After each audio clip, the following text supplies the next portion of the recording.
but yeah, we can jump into, you want to do Tyrone first since we got it. Sure. All right. Yeah. So yeah, so we both watched They Cloned Tyrone, starring John Boyega, Tiana Paris, and Jamie Foxx. I have to say, I did not like. I went into this blind. I had no idea what it was about at all, other than They Cloned Tyrone. That was like the end of my understanding of the film. And I didn't even recognize John Boyega at first. Now, granted, my TV, the way that it sits, the lighting's a little funky, so I almost didn't recognize Jamie Foxx at first. Um, they definitely had specific looks to both of them. And to be fair, I have not seen enough of John Boyega's work. I've only seen him in a few things, and the primary one obviously is Star Wars. So I'm used to him looking that way. And so, with the facial hair and all that stuff, like he was masked a little bit, like he didn't look the same to me. Um, that being said, I thought he did a really good job. I thought everybody played their parts very well. I thought it was a well acted, well made film. I think it was interesting because the way that it starts, you have no idea what's going on. It just kind of starts out as a film in the ghetto. He's kind of an angry dude going after some shit. He like literally beats the shit out of a drug dealer selling drugs in like the wrong neighborhood, or hits him with his car. Um, and then gets into it with Jamie Foxx's character before he ultimately gets shot and seemingly killed. Um, and then after that, I think that's when the movie becomes something completely different, because up until that point, it's not really comedic at all. Like, it's not silly at all. You get a few funny lines from Jamie Foxx, but other than that, it's not particularly humorous up until that point. And I think we said before we started recording, but it's not quite a satire, but that um, funnier nature, the nature that puts the spin on things, really takes off after that event. So Yeah. So as you guys are aware, when I am exposed to something, I'm always interested in the context behind the movie, the film, what was the thinking behind it. And I'm just reading right now as we speak that I don't know if his name is Jewel or Jewel, but either way, I'll just say Jewel. Joel Taylor, this is his first feature film. He did help write the sequels he helped write Creed 2, and he also helped write Space Jam: A New Legacy. So he definitely has some industry experience, but this is definitely his first feature film. But basically he did grow up in Tuskegee, Alabama. And I think that definitely, plays a role into kind of the thinking behind the film.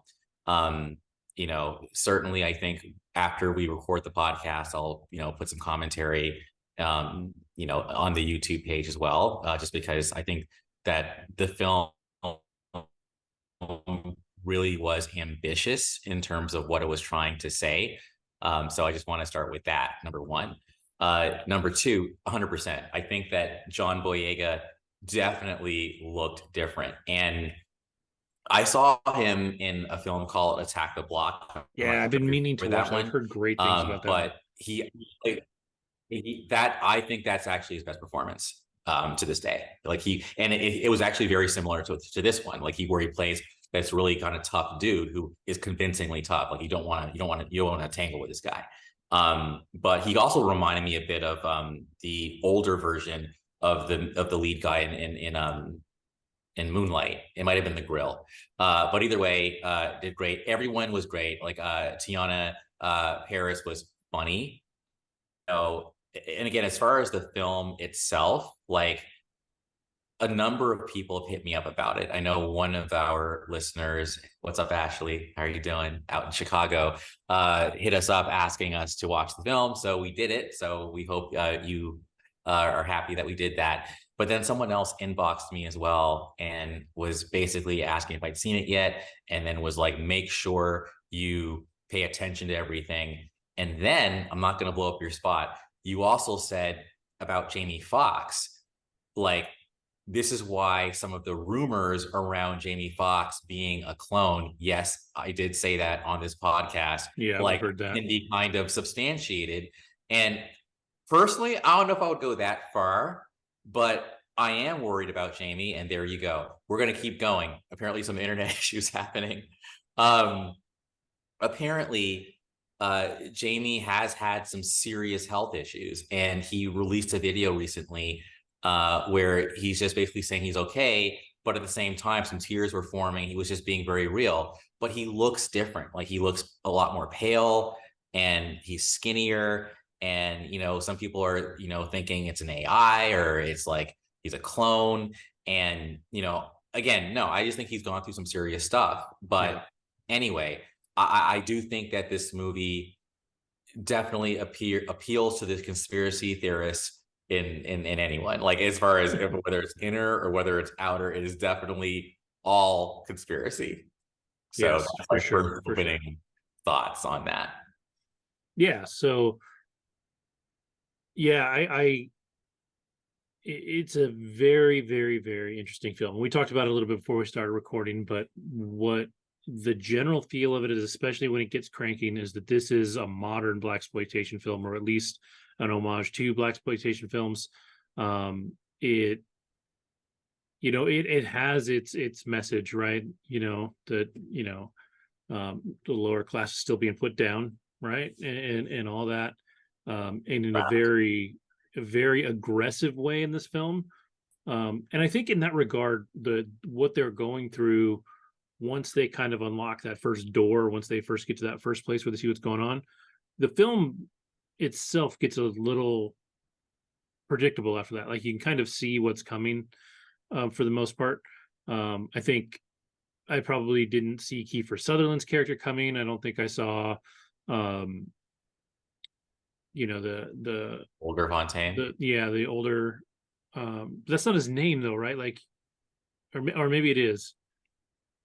I don't remember. But yeah, the him as the doctor, right? Mhm. As the older doctor. Um, and so those things were interesting. Like, it was still well made and it was still interesting, but like at some point you really get where the conspiracy's coming in, and they throw it at you pretty hard with the white powders in the chicken, don't drink the all of the racist tropes that they could use, they did. Hair Yeah, care, it's in the right. water. It's even the music. Oh my God, don't get me started Hmm. with the music though, because that I could go on a rant on that. And actually, I think I might anyway. But I, to be fair, I think should, like, I think all right. it's worth being open and honest about it. I like, for me, I enjoyed the film, but I don't have as much like writing on it as as a black I person would, almost right? said Like, I almost said like skin in the game. yeah, exactly. I don't have, and It was there. I had to take it. and so yeah, I think I can take a little further step back and just watch it from the 10,000 foot view, um, and look at the performances, because I mean, to a degree, like, as a human being and as a person that wants to be better, yes, it does impact me, right? But as as somebody, I haven't been through the same things they're they're going through in this film, and so I don't relate to it in the same way, but I see it and I'm like, it's I can understand where somebody that grew up this way could picture a future like this. Like, I can see where, creatively speaking, someone would end up uh going that route in their creative process. Yeah, so I really want to know, just like with most of the things I watch, I want to know what the author was trying to say. And I'm definitely, and that's what I want to come back to. Like, I just finished the film, so it's like this is fresh, and but we got to record this, right? So, but I want to know what he was trying to say. That said, going back to the music though, I remember around 2002, 2003, I kind of just dropped out of like hip hop because, for me, I do think music has the ability to shape culture. And, I remember like even NWA, even though they were gangster rap, they had a song about, this had a song called Express Yourself. And then he says, and I don't do weed or cess because it's known to give a brother brain damage, and brain damage on the mic don't manage nothing but making a sucker and you equal. Don't be another sequel. Express yourself, right? So it was like there was some positivity there. And then by 92, it's like chronic, B, ho, N-word. Like there was a decline. And then by like 2003, 2004, it was just straight up like hood. Like there was no balance. There was no Afro, like there was no, like there was no, it was very one-dimensional. Whereas the late 80s was, you had your Public Enemies, you had your De La Souls, you had a whole bunch of different varieties. And now rap is just like Drank, Lil Wayne, Grill, like it's just terrible, And I say to myself, the people who are in charge as far as like record companies, the radio, and even the majority of the music buyers are not this. So but my whole thing is like this about, I'm ranting now. Control the controllables. Andrew, you can't control that. So you just need to fucking let go and focus on what you can control. And I moved on, but I liked the fact that this movie actually calls out these things as kind of damaging, so when they're in the club and the DJ is actually like using the music to control them like zombies. I feel like maybe the right director was saying, I want to wake people up, I want to shake them up, and sometimes you have to use these super ridiculous, exaggerated things like a Barbie to make a point, and that's what I did like.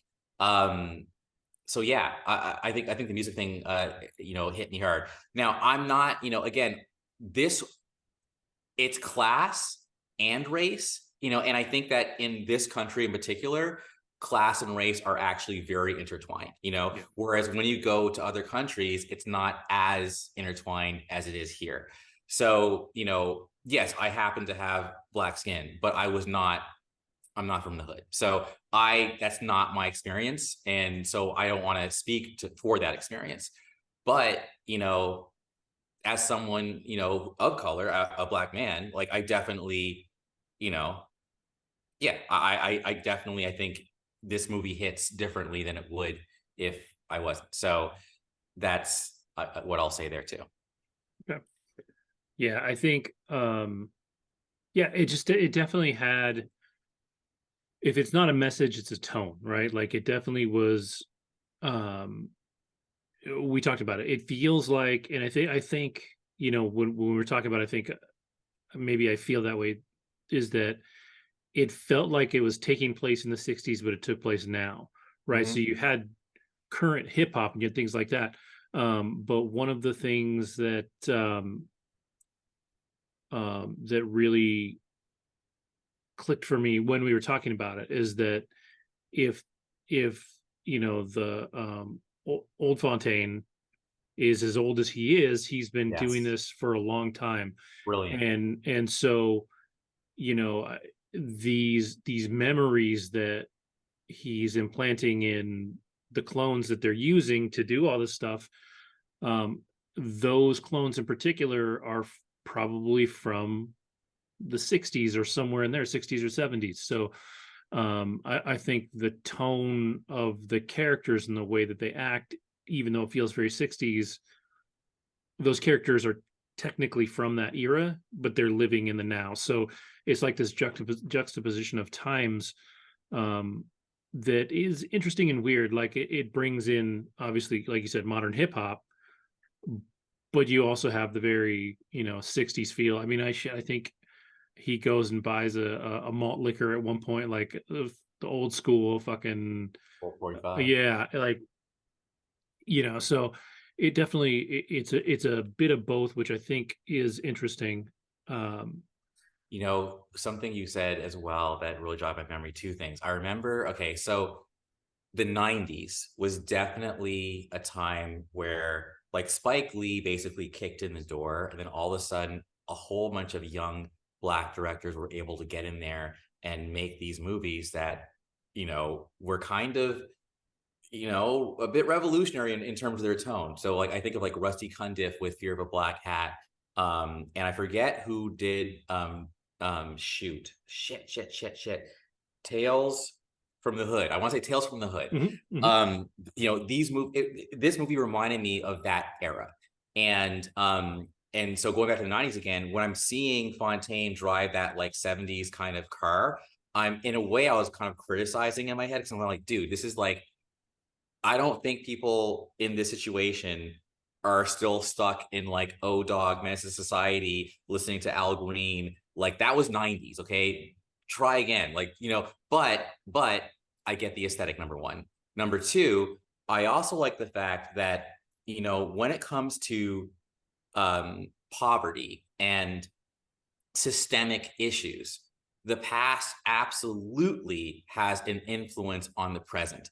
And I think that, some of the more kind of, I'll just say it, conservative minded people are like, oh, the past, forget the past. It's all in the past, whatever, like leave it alone, get over it, But I think, because these clones and Fontaine himself, like the old Fontaine is from that era, it's like, it's showing how what happened in the past still is very much alive in the present, in terms of the pimp being part of what's keeping Glenn like it as this control group, so whether it's the pimp, whether it's the prostitute, whether it's the drug dealer, they all, are just, and also I like this.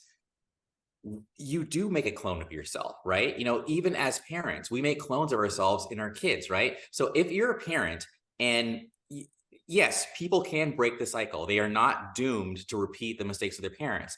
But I'd say more often than not, the acorn doesn't fall far from the tree. That saying is there for a reason. So even if the clone thing is like, I'm actually liking the movie now. Even if the clone thing is like kind of conspiracy ridiculous, is it? Because how much further away from a degenerate parent, if you will, it's terrible. Anyway, is the offspring going to be? They're not. So it's like, yeah, it's just the cycle is going to keep continuing. So I really hope that this film helps kind of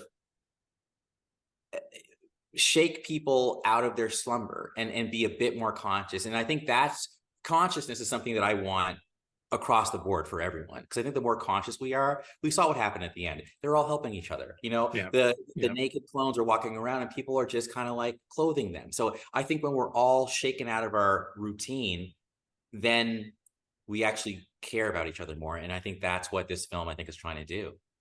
Yeah, and I think it comes at an interesting time when, like, as a country, we're kind of slipping backwards in a lot of the policies and the way that we that we treat people, especially people of color and things like that. And I think that this film is a little more poignant because of the way the times are. I don't know when the screenwriter wrote it. Like, I don't know if it was written in the last 2 years, if he wrote it 10 years ago and he's been kind of itching to put it out, or what. But yeah, it hits a little different with everything that's going on right now. Yeah, apparently development of the film began in February 2019 when the screenplay was optioned from The Blacklist. And I don't know if you've heard of The Blacklist. I know The Blacklist. Yeah, very familiar with The Blacklist. There you go. So yeah. For anybody that's not familiar with the Blacklist, it's a website that is sort of like the cream of the crop for posting your scripts. So you put your scripts up there. Industry, actual professionals go to this site. You can pay for an evaluation of your script, and they give it a rating from 1 to 10. Really, nobody's going to look at your stuff unless you're at least an 8, if not higher. But there's a lot of feedback that comes back from that. You do pay for it, so it's like the top tier of those sites, right? Because you're putting it out there. Industry professionals are coming in and actually like browsing this site. It's easier for them than taking submissions from people, which they still do, but these days you don't get submission without an agent. And this gives them an opportunity to come in and look at scripts, and agents will come in and look at scripts, and they'll pick up a script writer from it and things like that. So but that's the purpose of the blacklist. And like I said, this one is paid, so you pay every month, and then you can pay to have your script evaluated, and you can do all that stuff. So it's really cool, and you get really, generally speaking, really quality feedback from that, that can help you, advance your career, or like the screenwriter here, sell that script. So Yeah. No, critically, it's been well received. 93% on Rotten Tomatoes, but that's critic reviews. And basically it was conceived as hold on, I saw it here. Yeah, a genre-bending homage to blaxploitation films of the 70s, featuring elements of satire, mystery, horror, science fiction, and absurdist humor. I think it's accurate. yeah. Yeah, I think ultimately, if you watch the film, I don't think you'll be bored. I do think, one thing that I definitely was kind of surprised about was when I think of like Jamie Foxx, I think of him as a pretty big presence. And I don't think of John Boyega as that big of a presence. He's more of like an engine that could, but I feel like in this movie, he actually held his own. And I really liked that. I liked that all three people, all three main stars felt like who they were. And they were very different than from what I'm used to. I mean, Jamie's probably the closest to like his personality because he was still funny and still like he was definitely like the pimp. But Tiana, I mean, when I see her in like WandaVision, she seems a lot more like, I was surprised to see her so like, I don't know, like body or like, what I'm saying? Like just Yeah, crass. it's a trip because that's what I'm familiar with her from, right? Is Marvel. And again, a lot like John Boyega, like I didn't recognize her as the same actress. Yeah. But I love her in this. I thought she was great. Yeah. She had some great dialogue. She was spunky. She was smart. She was really clever. Um, and I think that was a big deal too, is that with the points they were making, they didn't dumb down any of these characters. Like they didn't write them as stupid. Nobody's really the More idiot this dude. foil of the, yeah. Yeah. And I think that is to the benefit of the film also. I think if anybody was too much of a Caricature. of a caricature of stupidity, you'd be like, whatever. But they're all sharp, and they're even Jamie Foxx, who is the closest thing to pure comedy relief in this, isn't isn't dumb. Because he's the one who comes up with the plan, Yeah. Although I have to say though, I didn't really buy the whole like attack, keeper from behind, flip, and then switch thing. Because like, no, dude, the no clone would just do that. Like, I'm not risking my life for some random shit. Like, how did he get the clone to do it? Like, no, dude, that was just that was the only part that was little. But I think blaxploitation, if you watch Sweet Sweetback's Badass Song by Melvin Peebles, it's not supposed to be, some of it's over the top. Like you're Yeah, just for go sure. with it. Just go with it. Oh my god, I was gonna say something and it's totally fucking gone, as always. Grr. Shit. It's gone. So yeah, for me, I enjoyed the film. I think I would recommend to anybody. For now. It's different. Like it's different, and you got to go in and be prepared for just like an ideological shift in the film about 30 minutes in. Like, because I really, like I said, I went in blind, hadn't watched a single trailer. I had heard of it and heard that it had some pretty, positive um buzz around it, but I had no idea. I didn't even know who was in it. That's why I was like surprised to see John Boyega, surprised to see Jamie Foxx. Like I didn't know at all anything about it. So if you go in knowing that, the first 30 minutes does set up your characters and all that, but the world that they're in changes significantly after that first 30 minutes. Yeah. I was you going to know. mention, I think that Kiefer Sutherland is good at playing the random like villain in a way, because it reminded me of him in that movie Dark City. Like, because Oh you know, you're yeah. used to Oh. seeing him, and I loved how they said Kevin Bacon. And I immediately thought of Flatliners. But anyway, but yeah, it's like, so he was good in that role, just a random role. Ultimately, I think for anyone watching, you might want to read up on this thing called the Tuskegee experiment. It was something that the US government did. Um, and basically, yeah, US government and the CDC, it was an experiment on some African American men who they basically didn't tell them they had syphilis. I don't know how they contracted it, but whatever. But because they didn't tell them, um, you know, needless deaths and spreading happened. But the whole point was just to observe, like, what happens when you don't treat it. Like, the government actually sanctioned this, like basically used humans as guinea pigs. And this happened in the 1900s, like from 1920s or 1940s to 1970s. Okay. So that's pretty recent, you know?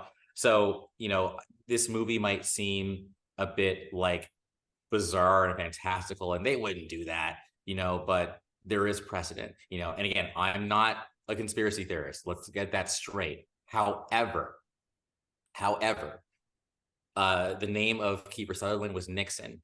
And Nixon actually did have a program, you've heard of it, COINTELPRO, the counterintelligence program. And they absolutely wanted to destabilize Black communities and prevent any Black messiahs from rising. So it's all there, man. And I think that the movie, if this was the point of the movie, did its point, which is to make people ask more questions and do some more digging. And I think that is um, worthy of applause. So all in all, I would just say watch the film. It's different. It's fresh. For sure. I've never seen anything like it as far as like what it did. And yeah, we'd love to hear your thoughts as well, because it's got a lot of buzz. So Yeah, yeah, I'm really curious. I mean, I feel like you are less of a dissenter than when we started before we started why blow recording. up a spot, man? But like, yeah, I mean, you got the gist of it already, and so, you know, I think it still may not be your favorite film of all time, right? Like, you're not in love with the film necessarily, but you don't hate it either. And I'd be really curious to see, you know, all sides of that. If we've got people that are listening that loved it, I'm curious as to why. If you hated it, I'm curious as to why. Because I think in its own way, it's a special film. It's so different and so unique, and it speaks to something in a very specific way that I don't think we've really seen in a long time. Um, that I can see where people would land on both sides of the fence on this one. Oh So yeah, 100%. I'm yeah. sure there's people out there who absolutely hate it. And Hmm. I would say if you hated it, like, hell, let us know too, you know. Yeah. Yeah. So okay. So with that, um, why don't we finish off with Secret Invasion? Why don't you tell me how to become a cult leader? How to become a cult leader. Oh boy. Okay. So check this out. So I started this morning firing up what's it called? You know, They Cloned Tyrone. But then how to become a cult leader just shows up on the little interstitial, like on, I'm like, oh yeah, I'm in. Boom. Watch it immediately. And the first episode focused on Charles Manson. And Peter Dinklage basically is like the narrator. And what I like about this documentary is it's not a mockumentary per se, but the approach of it is kind of funny, because like in earnest, like Peter Dinklage is like telling you, like, this is how you do it. And like, this is Charles Manson. And it's like, you know, yeah, he made a mistake here, but he fixed himself here. Like, it's literally giving you the instructions. So on one hand, I felt a little like weird about like getting this like brilliant instruction manual.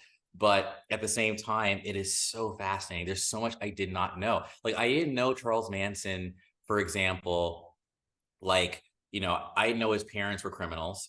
And then he moved to, like, I forget where he moved, but somewhere like in the South or the Midwest or something like that. And then immediately he was getting bullied and then he used his gifts of persuasion as a kid to like get these girls to like beat up these kids who had like fucked with him. Okay. And then when he went to the principal's office, the girl said, no, he told us to do it. And then he said, no, they didn't. And he actually convinced the principal that they were lying.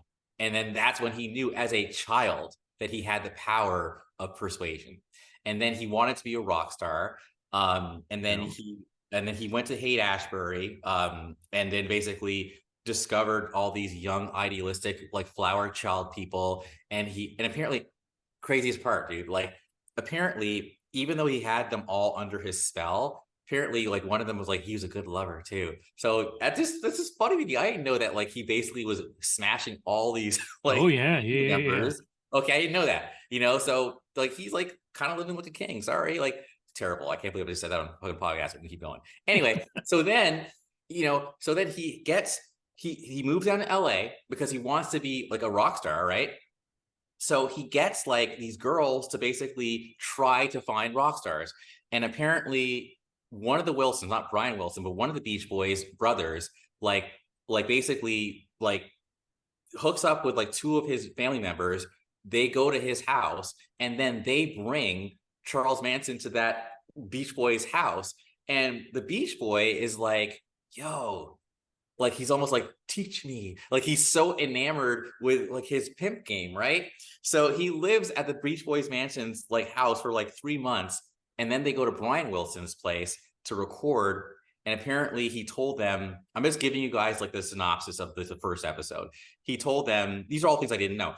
He told the Wilsons, do not change my lyrics. You can change everything else if you want, but not my lyrics. But apparently Brian Wilson's like, yo, dude, like this is I'm Brian Wilson. I'm a fucking hit maker. You got to change this. And he got really mad. And he was like, fuck you guys, I'm out. And then once that happened, then he started to become, crazy. Like he wanted to actually start the race war. And then, of course, the Sharon Tate murders. But it's like, they talk about all his like the way he figured himself out. Like he had to find his look. Like his look was more Messiah, Jesus type shit. Like, testing, you got to test the loyalty. You got to get your followers to do things like kind of like even Project Mayhem and like in a Fight Club. Like the more when you get your followers to do shit for you, it like almost reinforces their loyalty, and it also helps you make sure you're testing them. Like that's what you got to do. Like, and this is just the first episode. I don't know how many there are, but the next person is going to be Jim Jones. And when I was watching They Cloned Tyrone and they talked about the Kool-Aid and they said this is James Jones shit, I just thought this was pretty cosmic. So no, I am so fascinated. So let me tell you this. I want to watch this because it also obviously helps you recognize like when you're falling into some cult shit. And it also, I think, in my opinion, reinforces the importance of knowing yourself and basically making sure you're not putting too much of your self-worth on external factors, because I think that's the issue. When people feel like they need some sort of savior or leader or something to like make them feel worthy, that's when you're susceptible to that shit. But it's fascinating and it's nuts. David Koresh, like, the guy who, went off into the space people. I'm talking about the ones who like, it was 98. Yeah. All about the sneakers, whatever. Forget his name, but I like. just had his name in my head too. Wait, was that not Koresh? It was the. No, Koresh was Waco. That was 92. And that was not the same people. That was for the Hale-Bopp Comet. Yeah, the Branch Davidians. Hale-Bopp Comet. Yeah. Anyway, and there's so many more. Like you'd think to yourself, I would never do that, but then why do people keep falling into it? It's fascinating. And I'm actually wondering, has there ever been a woman cult leader? This just totally popped in my head. I'm sure. I'm sure there has been. I wonder too. I'm trying to find the whole list of who they cover real quick, because I'm wondering if they do the one that Chloe from Smallville got in trouble with by the end. Oh the Nexium cult. I think it's so new. I don't see like I don't see Let's see. Oh yeah, they're a little more. That's not what I want. I want to see an actual but Keith list. Rainier is the guy who was Nexium. Yeah. And I remember actually before it all went to shit, I remember actually like seeing like Keith Rainier and her like just talking and like it was some sort of normal thing. Like it's insane. Um, but yeah, this let me just go ahead and give you the episode list. And of course you I see the I see the names of the episodes, but they don't tell me, at least on IMDb, what they're about. got it. So there's not Yeah. many explanations, but there's Build Your Thanks. Foundation, which is the first one, which is the one you just watched. Yeah. Which makes sense, right? From what you explained, it's talking about how he gathered his people and he figured out how to get, you know, into people's minds. Then you got Grow Your Flock is episode 2. Episode 3 is episode 3 is Reform Their Minds. Episode 4 is Promise Eternity. 5, Control Your Image, and 6, Become Immortal. And yeah, I mean, I almost think that Control Your Image one could totally be about the dude from Nexium, right? Like Yeah. he's that guy for sure that you didn't even hear about. Like he just had people. Check this out. So yeah, so basically I'm reading this on the Daily Beast. They say they talk about hot yoga founder Bikram Chaudhry, L. Ron Hubbard, David Koresh, Keith Rainier from Nexium. There you go. And then Bhagwan Sri Rajneesh. I've never heard of him. But yeah, basically, I wonder if L. Ron might be the immortal one. That could be. But Could I mean, be. a lot of them from. I mean, I think Jim Jones was immortality Yeah, or If they drank the Kool-Aid, if they died, they were gonna live. You know, they were gonna. Heaven's Gate, Marshall Applewhite. Heaven's He's Gate. the That's the one. guy. Yeah, So he's there that was the too. Hale-Bopp. Yep. Yep. Crazy shit, man. Yeah, man. Because this has to be interesting because from the outside looking in, somebody who is not a follower in that regard, like I've never understood how people get into these cults because some of the ideas behind them are so preposterous. Like the Hale-Bopp comment: if we all die together, we're gonna get on the comet's gonna pick us up, and we're gonna what? Like it's a comet. Like it doesn't give a shit. You know, it reminds me. It Um, reminds me a bit though of like the resurrection ships, like um in Battlestar Galactica. mhm. Was there a proximity situation or no? You just go back to the resurrection. No, but if you I destroy the resurrection ship, then it's a wrap. yeah, exactly. Yeah. That's right. So yeah, it's a trip. It's a real trip. Like I don't understand cults and like how people get into them. Um, I mean, to a degree, I do. Like I can see how weaker minded people get pulled in, and especially having watched um, the documentary about the Nexium cult. You know, it was a pyramid scheme of people. Like you answer to somebody else, and to do X, Y, and Z, you had to give them some bit of information about yourself, and then all of a sudden it was blackmail from the top down. So you know they started to own you because of the things that they could Yeah, that you're they knew about you, and so it got really shady really fast. Um, but that was a really interesting documentary. I forget what it was called because there was two at the same time, and I think maybe it was Pete watched the other one. I think there was one on Stars and one on HBO, if I'm not mistaken. And I watched the one on HBO. Um, but that was a trip. Like the whole cult thing is just wild to me. yeah. I think I also like it too because I'm just really, as you know, Myers-Briggs, right? I Yeah. love psychology. So, you know, it's just so fascinating. Yeah, no, I almost want to, yeah, I want to do like the next time I'm on, I'm going to like finish the damn series and then talk about it some more. I want to watch the first episode, but I'm going to like blaze through that shit. Yeah. Yeah, it Yeah. happened. I'm Yeah. super curious. I'll try to remember to watch it this week. Because it seems like it's actually a perfect one to watch while I'm working because I don't have to look at it all the time.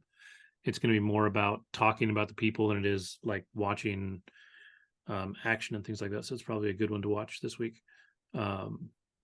So yeah, I'll try to do that and see if we're ready to start, turn this APNC thing into a cult by the end of next week. Yeah. Yeah, So man. that reminds me, have you watched, doesn't remind me, I was just thinking about it. Have you watched any of Star Trek Strange New Worlds yet? I know you haven't No, watched but Lower Decks. I But want to say for the record, for those of you who have been watching APNC, what's the word? Religiously, but there's another word, but whatever, who cares? I, Andrew, hereby admit that I may have misspoke earlier about the dopeness of Strange New Worlds, because I'm hearing from everyone unsolicitedly. One person I respect from Melbourne, Australia said, Strange New Worlds is Star Trek at its best. So clearly I am missing out. So no, I have not watched it yet, but I'm going to. And I just want to make sure for the record that I will always admit when I am misguided. No, I didn't say wrong, because I'm never wrong. yeah, you're never wrong. No, the only thing I'll say is that yes, that and one of the reasons that I think it is so easy to compare it to the 60s version of Star Trek is that every now and then they have a silly episode, right? And one of the shows that I have always really liked was Supernatural. It was on the CW. It lasted 14 seasons, so it was obviously popular. Maybe it was even 15. But one thing that they did is, because their content was always scary and whatever, I don't think they did it in the first season, but pretty quickly after that, every few episodes they'd have this almost comedic bottle episode, and they do something really really out there and fun, and just try to break things up, like they actually did in their late seasons. They did one where they crossed over with Scooby-Doo. They got sucked into a TV and they were living in animated Scooby-Doo. And so so they did a lot of fun stuff like that. They had one where they crossed over and they were actually in the real world, so they were themselves as the actors playing their characters. So like he was actually Jensen Ackles and he was actually Jaron Padalecki, and so but Trek does that. So Strange New Worlds, because the original Trek has the Tribbles episode, and it has a few episodes like that, and Strange New Worlds does that more because they have a smaller window of episodes they make every season, right? They're doing like 10 episodes or whatever. And this season, one of the ones that was just on a week and a half ago was the crossover with Lower Decks, which is their animated comedy series that I am in love with right now. Like I am loving the shit out of it. It's funny. It's dumb, but at the same time, like it's still very Trek all over the place. It's really hard to explain, but it works really well. And so when they did this crossover, the episode starts off in Strange New Worlds, or sorry, in Lower Decks animated. They find this portal that sends Boimler, the main character played by Jack Quaid, back in time to Strange New Worlds, but he becomes an actual person. So it's actually Jack Quaid on screen. And then I forget the girl's name, but she is amazing on Lower Decks, and she plays her same character on this episode, and it's just fun. It's just funny, and it's Jack Quaid. I have never given him enough credit because he's always just been Dennis Quaid's son, right? And I like him on The Boys. Like I like him a lot, and the funny moments he has are really good. But he's a good voice actor, and he's very good. He's very good at comedy, and he when he does the live action stuff, he's super silly. But what is really great about that episode is the fact that it allows the next episode to be super dark.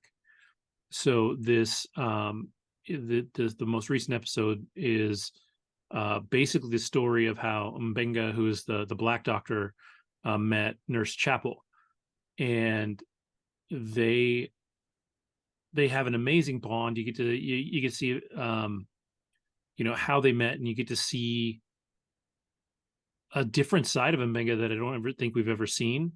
And we get a lot of informed work on the character, and it's really, really good. But it's heavy, like it's not light and fun at all. And I think that's another thing that makes this show work, is that it can go in these, in these patterns where they can break things up, so it's not an entirely heavy show like something like Discovery. Like Discovery never had the fun episodes. It doesn't make Discovery bad. And actually, I think Discovery is next on my list. When I get caught up on these two shows, I might go back and restart Discovery, because I never finished it. But um, or even Picard. Picard never had anything silly in it, right? Like it was pretty heavy tone all the way through.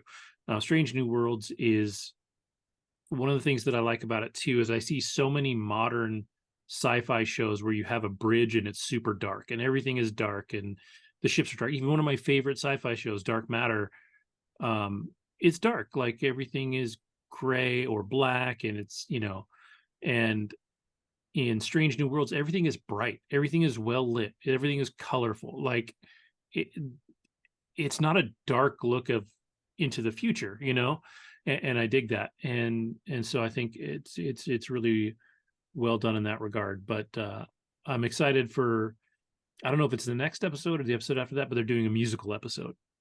So they're doing a full musical episode, and so I'm really excited to see where that goes, because I know what I know from watching the show into where we're at now is that they won't half-ass it.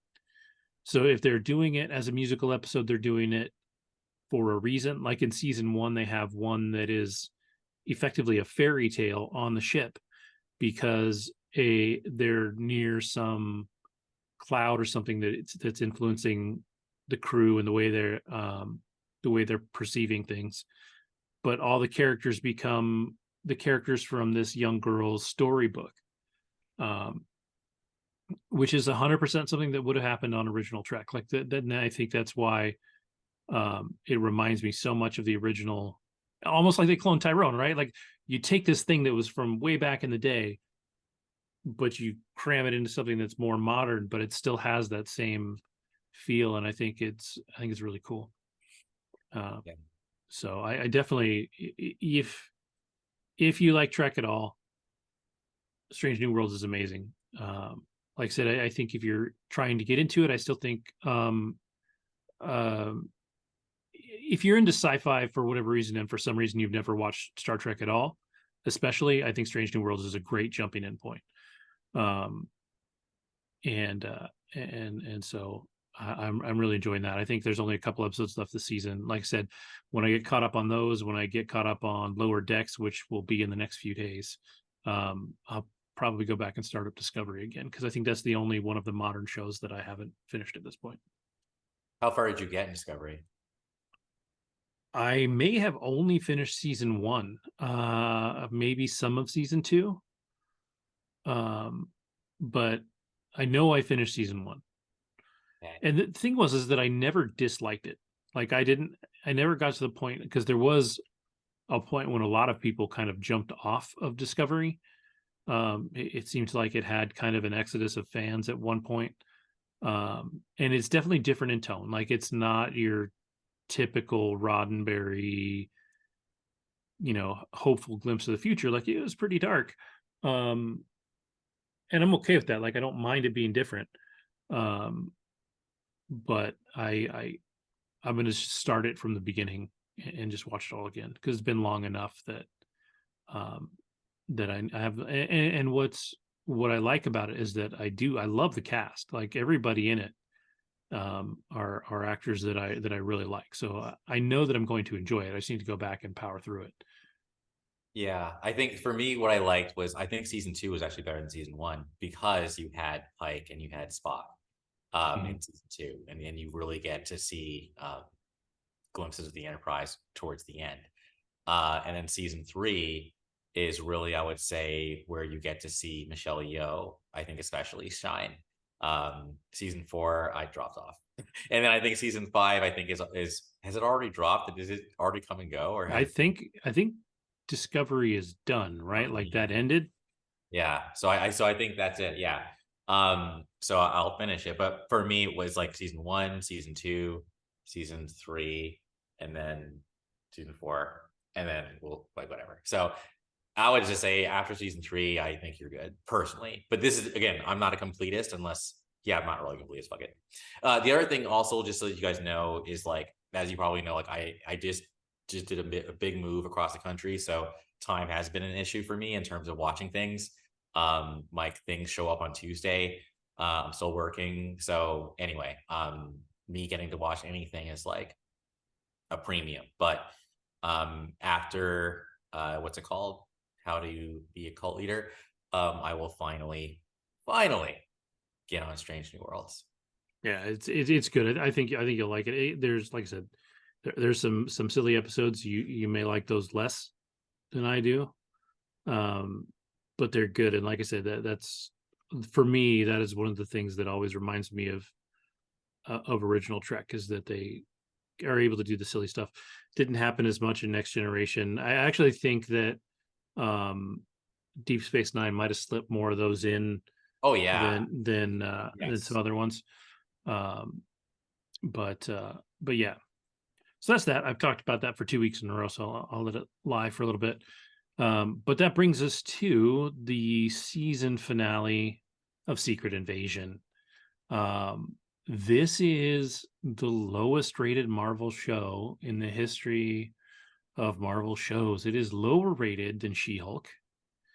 By a long ways too. Like it's like a 13% or something. Like it just got hammered. And in our chats and in talking to Andrew, and I think we talked about it on an episode a couple of weeks ago. Um, I wish it had been a movie instead of a show. I think there was enough downtime in the show with 6 half-hour episodes. You're talking about effectively 3 to 3.5 hours worth of content that we watched. You could have cut a lot of that out, made some changes, and made it, I think, a more interesting and exciting movie. I didn't dislike the show. I enjoyed it. I certainly liked it more than She-Hulk. Um, and even then, like I'm still one of the ones that didn't hate She-Hulk. I think it didn't quite work. I think it didn't quite land the way they wanted it to. In my mind, if they had released She-Hulk right after WandaVision, it may have been better received. But they rolled into so many dramatic shows after that it was such a departure that it was hard to get into She-Hulk. Um, but what did you think of Secret Invasion now that we're done? Yeah. I didn't mind Secret Invasion. I wasn't thinking, but I don't disagree. I wasn't thinking it needed to be a movie, but I can see how like pacing could have been improved, and I probably would have given Gravik more of like a better death than what he got. Like I just felt like it was like you build up this dude as his badass, and all of a sudden he's just like, okay, I'm dead now. Like what? I did like the flip. I didn't see it coming. Maybe I'm dumb, but like I thought it was cool that that wasn't Fury. It was actually Gaia. That was cool because I was like, how are you gonna get out of this, Fury? Like and then like, oh shit, okay. That was cool. And I also wonder if like Feige and co saw this and we're like, oh hell no. Okay, Armor Wars, that's gonna be a movie now. Like they made the call after seeing the finished product of a Secret Invasion. I liked it just because it was more of that gritty, dark MCU. I actually think it was the most violent. I mean, you'd see people get shot and a red mist would come out. And I'm like, Yeah, how is yeah. this not rated R? Like, what? This is not a Disney Plus show. I was mad that they killed off Talos. I liked him. That was a waste. I Well, also was mad they um Talos, as in yeah, what's his yeah. I have seen though that he is listed in future projects, and I don't know if that's a flashback or they're going to find a way to bring him back. I don't know. I hope they do Um, because that was a fucking I waste. love him. I love Yeah. Ben Mendelsohn. Yes, I love him too. The first time I ever saw him was in The Dark Knight Rises. Do you remember who the character he was? No. Um, okay, remember when Bane, he's like, like I'm the one in charge here, and then he goes, "Do you think you're in charge?" And like Bane, and he puts his hand on his hand, and he goes, like anyways, like he kills him off screen, but like he was like one of the he hired Bane to do all this work or whatever, and Bane's like, "Yeah, dude, we found you useful, your money was helpful, but now I'm gonna kill you because Yeah, you I just watched Ready Player One with my kids last night, and he's the bad guy in Ready Player One. I was correct." like, holy And shit. and of course, great in what's it called? Rogue One. Rogue One, yes. Oh, he's This so is good in the Rogue One. first time. No, Rogue One was the second time I saw him. It was Batman the first time I saw him. Anyway, great actor. Oh yeah. Um, he can be villain and good guy at the same time. Um, Killing Maria was kind of a waste. Like, I don't know. I Yeah, just, that one hurt. you know, what I liked though was I felt like Fury was humanized in this so much. Like he seemed a lot more human, and even like the whole, I saw it as an allegory. I saw the Skrulls as this other race, frankly, and Fury's in this like interracial marriage. And I have to admit, like when you see that kiss between him and the Skrull, I'm like, man, that's like love, right? But at the same time, I'm kind of like, that's like it was kind of like it was a trip. I'm just being real, okay? So the idea of the Skrulls having to like, oh, and then of course Rhodey, like apparently even in like Endgame, Rhodey was a Skrull. What? But it kind of Yeah. makes sense when they say, let's go back to Thanos and like, Yeah. I loved that. That's why it's a great line. um, but that's weird. Like, I don't know if I like that. Mm-mm. I'm not saying I don't, but I don't know if I like. I mean, I want to make that clear. Like, I'm just like, eh. Um, If you told me it happened after Endgame, I'd be like, fair. okay, sure. I don't. It makes me question too much if he was in Civil War because like he's basically stayed in character for For so long, 10 years. Like, especially in Infinity War, when he's like, yeah, and I paid for it. When he's talking to Ross, Thunderbolt Ross, when he's like, hey, like I whatever, like he shows his legs all fucked up and everything. So no, I think the directors, whoever's Secret Invasion record is wrong. I don't, you can't retcon that shit. No. As a matter of yeah, fact, yeah, so I I'm agree. now saying you're wrong, dude. No, he's not. That was fucking Rhodey. So calm down. What else did I want to say? Uh, but yeah, no, I didn't hate it. I liked it. And I'm hoping now that he's back in space with Sword.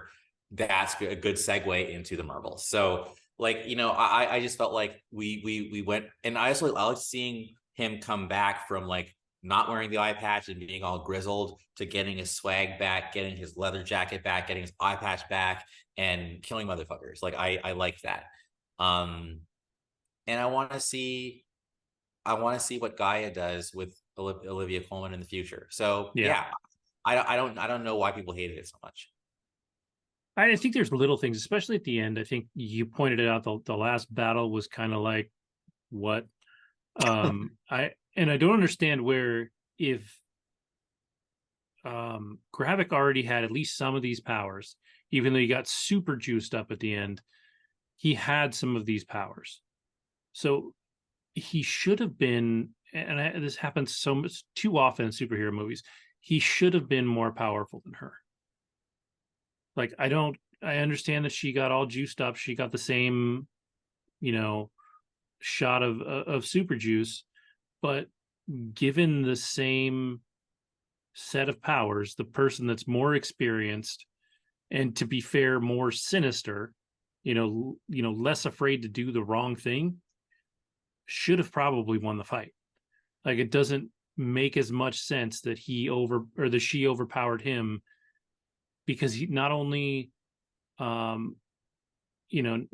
only is it the same power set, but he's experienced. He is a soldier, and I know she has been under him, but he's a crazy motherfucker. Like, he will do the thing that kills the person. Like, he doesn't have a problem with that. Like, he doesn't have that moral compass that Gaia has at least shown a little bit of. and like why didn't he fire up Captain Marvel's powers? Like if you know you have Captain, because he even talked about having Captain Marvel's powers in this, in this cocktail. If you've got that, and we already know that she's like pretty much the strongest you're going to get, why wouldn't you just go to that? You know, like Yeah. why are you going to Drax as his arm, right, and punching somebody like Well, I that? will say I liked when he used that like the telekinesis one. It's not called Obsidian, maybe it is, but maybe it is. Anyways, Squidward. When he used Yep. Squidward's powers, I thought that was cool. I just felt like that was more of like just intelligence and wit and tactics, like that. That to me is how that fight was won. But yeah, I don't fault your logic. Ultimately, Yeah, and then the other one in the finale that people complained about, they're like, if everybody's at gunpoint and you're trying to convince the president that Rhodey's a scroll, just fucking shoot him. Like shoot him in the shoulder, whatever, because they've already shown that if a guy gets hit, they will, at but least if for a you moment, they'll shoot, turn. but if they shot him, wouldn't then didn't the president have a gun on him He already? did. He Yeah, did. so then he would have shot fucking like Fury. Like like I'm not trying to get hit. Like and But Fury and, Fury, I feel like would take that shot to save that many people. Because what you were talking about, that bus that that motorcade that they were going to blow up had yeah. like everybody in it, and like I feel like Fury's character would have been like, well, fuck, I have to take a bullet for this, like he's that guy. I mean, he died in, was it Civil War that he died in? No, It was Winter Soldier. Winter Soldier. Like so he's gone through the shit, you know. Okay, So that's those things are problematic. They don't make it bad for me. Like I don't hate that they went down that way, but when people point it out, I'm like, yeah, I get it. I um didn't. I'm sorry.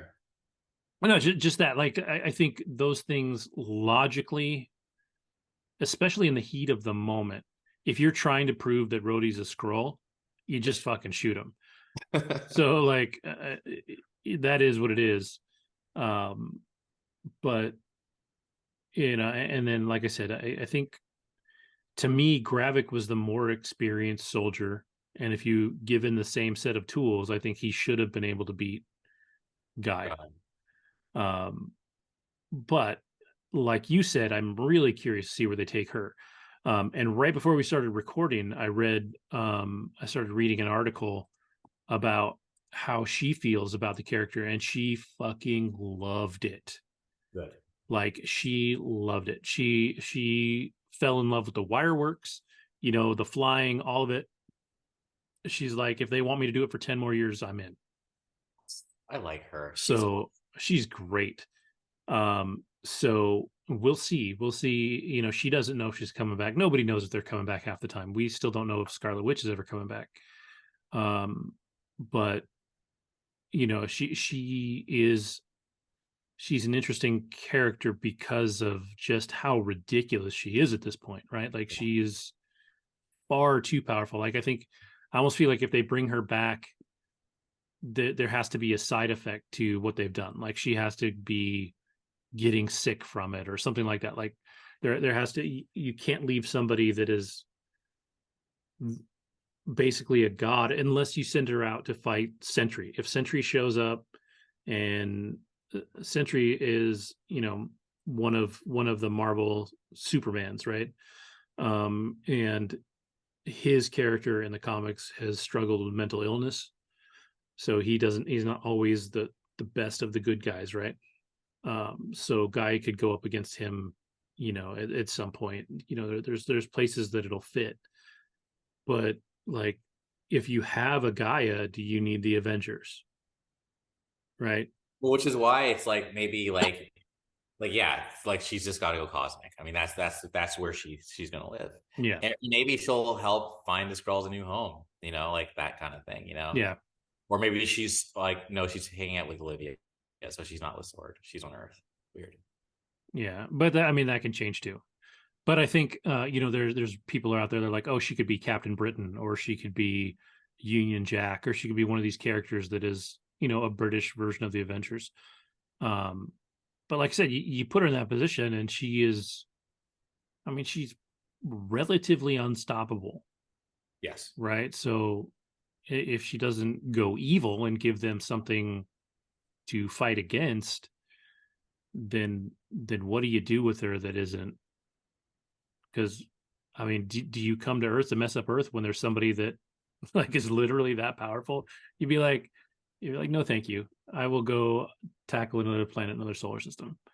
But you know Um, what though? It's like she was able to kill Gravik, and Gravik was that powerful too. So it's not like she's like, I think here's the thing. I think she has to have her power turned on to like be invincible, right? Like if you just like if you Swiss cheese her with a fucking AK-47, whatever, and she's not ready for it, like maybe you kill her. Like I don't know, like what, like Whereas I think a Captain Marvel, I think it's always on. Like she just has to yeah, like activate it, you know. So without it, she's just like one of us. yeah, we'll see. We'll see. I'm really curious. I mean, they can go so many ways. I think they don't have to like nerf her powers. They don't have to take anything away, but I think they have to put another side to that coin. Like Yes. either drives her crazy and she becomes a villain, or it's making her sick, or some reason that she has to not use the power she has.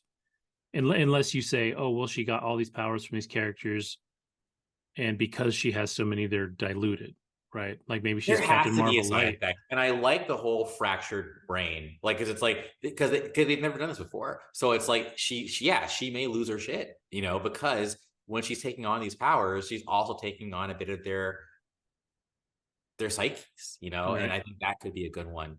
One thing I definitely did not see coming was when the president's like, "We know where you are, and we'll kill you all," and that Yeah. reminded me again. Okay, now because I feel like what I loved about the first X Men, or not the first X Men, but like the cartoon, and I'm sure the comics, is just how xenophobic that society was, and I feel like because it was just so real. And the fact that like you're showing these like scroll newscasters, like actually that one guy who's more of like a um conspiracy theorist guy, whatever, I forget his name, but you know what I'm talking about. um they just show up with guns and shoot them like vigilantes. Like that's crazy, but that's also to me realistic. Humans are going to human. And then So they like, show up and they'll shoot anybody that's on the list, even if they're wrong. And they show that like yeah, they kill some they showed actual a humans real, because yeah.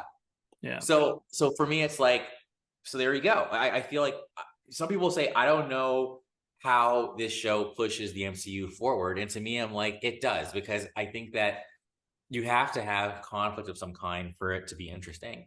Well, And and, now, and like you said, the xenophobic thing can totally lean into the X-Men. yes, Why would they come out of the shadows if you see somebody as powerful as the Skrulls getting shit on? If you see what happened in Civil War, where you have to sign a document that yes. says I have these powers.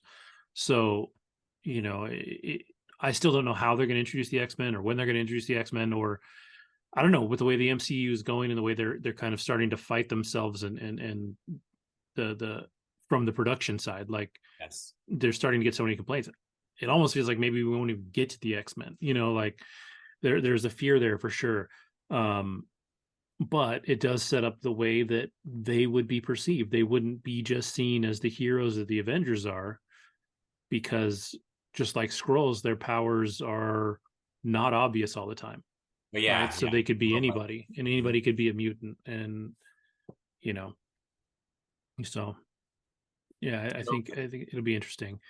But I did not hate Secret Invasion. I'm definitely not one of those 13 percenters. I would definitely put it above She-Hulk. It's further down on the list for me in the MCU shows, but that's because I like the MCU shows. I don't really have a problem with any of the shows, even She-Hulk, which I would put at the bottom of the list.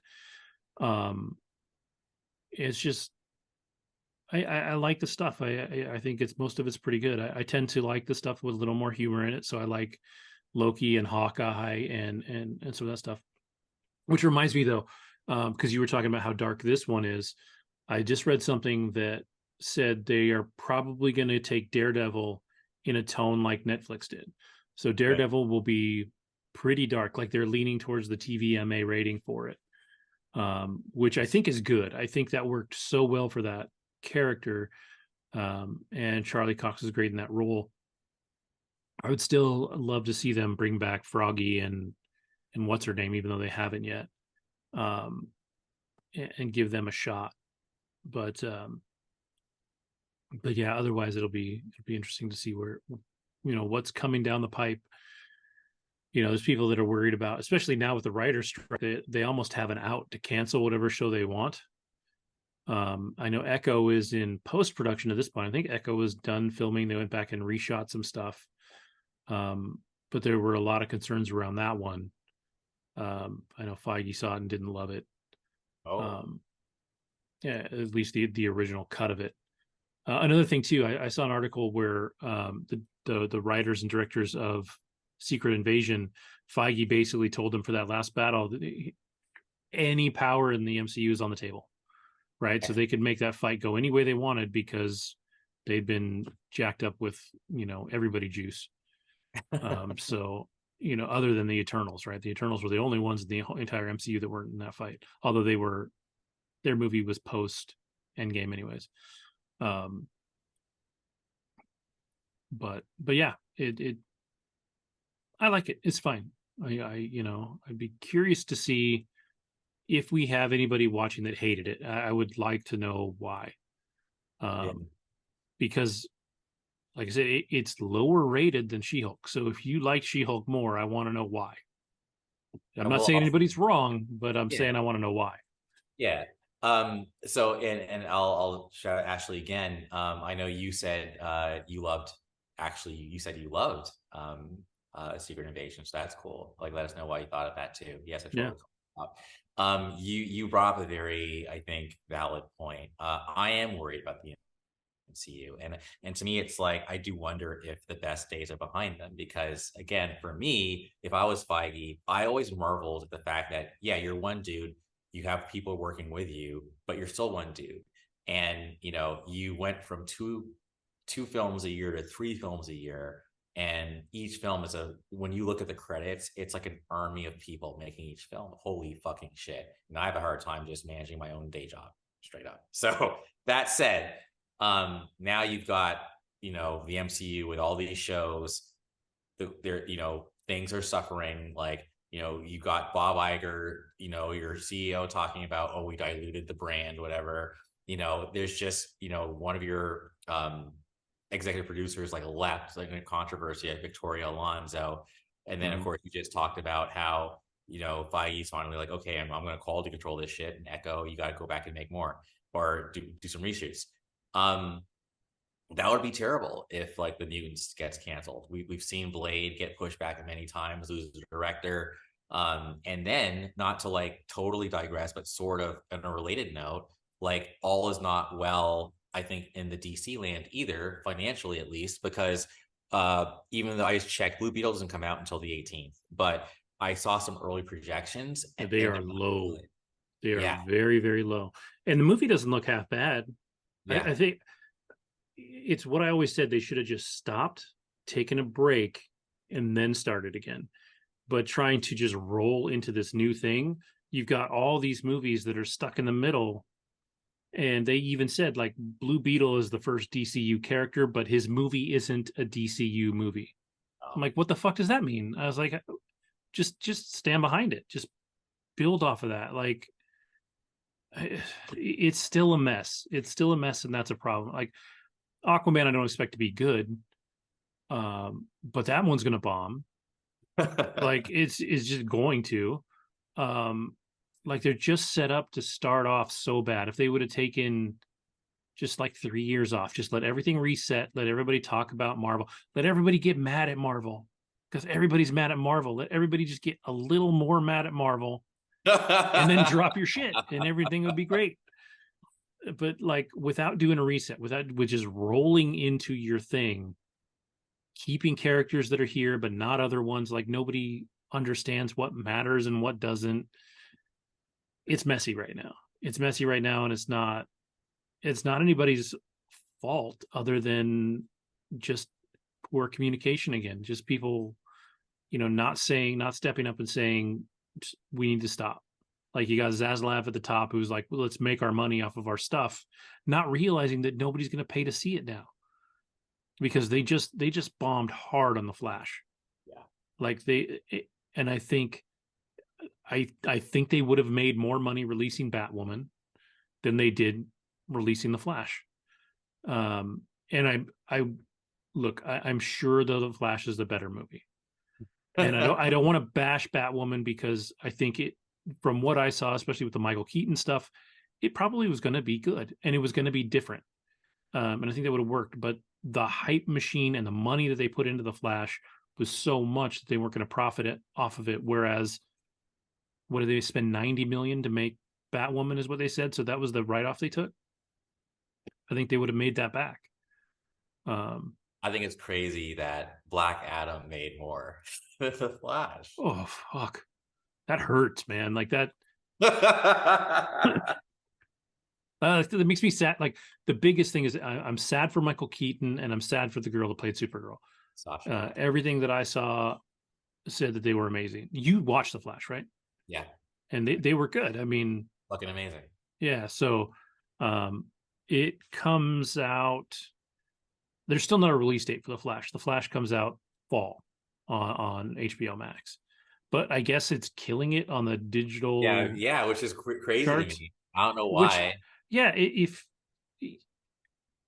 you didn't want to give your money to it, then you would just wait. So why didn't you see it in the theater if you're gonna pay? Like I'm confused. Like if you're gonna give your money to it, just go see it in the theater. It's a theater movie, you know. I It don't know. totally is a theater movie, but whatever. Maybe it's like people don't. Yeah, I'm not gonna speculate on that. They just don't know where money goes. I don't know, Yeah. but or maybe they think in secret if they rent it, no, they don't have to tell anybody. That's where I was going, but I left it alone. But the other thing too, honestly though, is even if you do get VOD, it's still less money to the studio because if you're taking your family, that's like, you're multiplying the tickets, right? Whereas Yeah. VOD is just one ticket. So I actually, that to me is probably the thinking behind it. It could be. It could That be. plus they don't want to be judged by their peers. Yeah, you don't have to tell anybody you saw it. you know. But yeah, I don't know. We'll see. Like I said, the DCU has a hard road to travel still before they are in great shape. I do believe in the stories that James Gunn wants to tell, and I believe in his storytelling and his characters. I am more worried about the people behind him, the Zaslavs and all those people that are not making wise decisions and are not helping him out in any way. I gotta say though, I'm legitimately excited about Legacy just because I don't know if we talked about the casting, but like a guy I went to college with, Eddie Gathegi, was announced along with Nathan Fillion as Guy Gardner. And it just, between like everything that I'm seeing about this film and being announced is like, and the fact that there's even superheroes are, well, clearly Guy Gardner's there, like that's great. I feel like it's going to be a bright movie that captures the magic and expands upon the magic that the Donner films established. I think too, we have an advantage with Gunn is he already told his Dark Superman story. He did yes. Brightburn. Yes. He doesn't need to go down that well, right? Like he's done that. And so he can feel good about himself and make a Superman story where Superman is Superman. And he's even said like that's who he was looking for. He wants somebody bright-eyed with a big personality, So I think he's going down the right road. And honestly, if I were Feige, not as a competition, but it sort of is, like I would be worried. Like I'd be like, you know what? They might steal our sunshine.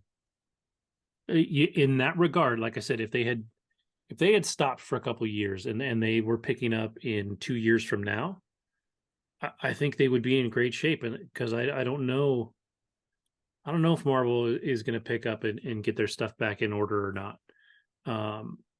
It's really, they just need to chill a little bit. I think if they went back to 2 movies a year Yeah. and maybe 1 or 2 shows. And tell with the shows, tell the stories that fit on TV. Like WandaVision was perfect for television. She-Hulk, for whatever it was perfect for television. That would not have made sense as a movie. And so those are fine. But like Falcon and the Winter Soldier Movie. could have been a movie. I liked the show. It was solid, but it could have been a movie. Hawkeye. I was okay right in with. there. I Yeah, love I was Hawkeye. okay It's one of with my it. Yeah, favorites, but I think it also could have been a movie. Like they could have flipped it around and been a movie. I don't think the way that it was, serialized made it, it made it have to be a TV show. Where WandaVision, you had, yeah. it was episodes. Like there were chunks of it that were different. And so that one worked. And I think they need to get back to that if they're going to do it as Marvel. a series. That was a TV show too, I think. Yeah, that one. I mean, I guess it could have been a movie, but it was a great show. Like I loved it as a show, and it almost worked. One of the reasons that it almost worked as a show is because you had that fun family element. Yes. It was almost like the sitcom family kind of thing, and so that one worked. But I love her. They can do whatever they want with Mon Filani. She's friggin' amazing. I'm telling you, I watched that trailer again. The way she just goes, "Oh my god!" Like after the flirkin. Yeah, she just eats up the screen. And I read that. I think I said last time on set, she's like the wizard. Like everybody comes to her. She's writing for Marvel Comics this year. She's actually writing a comic book for Marvel this year. I also shared a meme, not a meme, but like a thing where apparently she actually sets up like burner accounts on Reddit. Yes. To, like, argue with people. It's hilarious. She's awesome.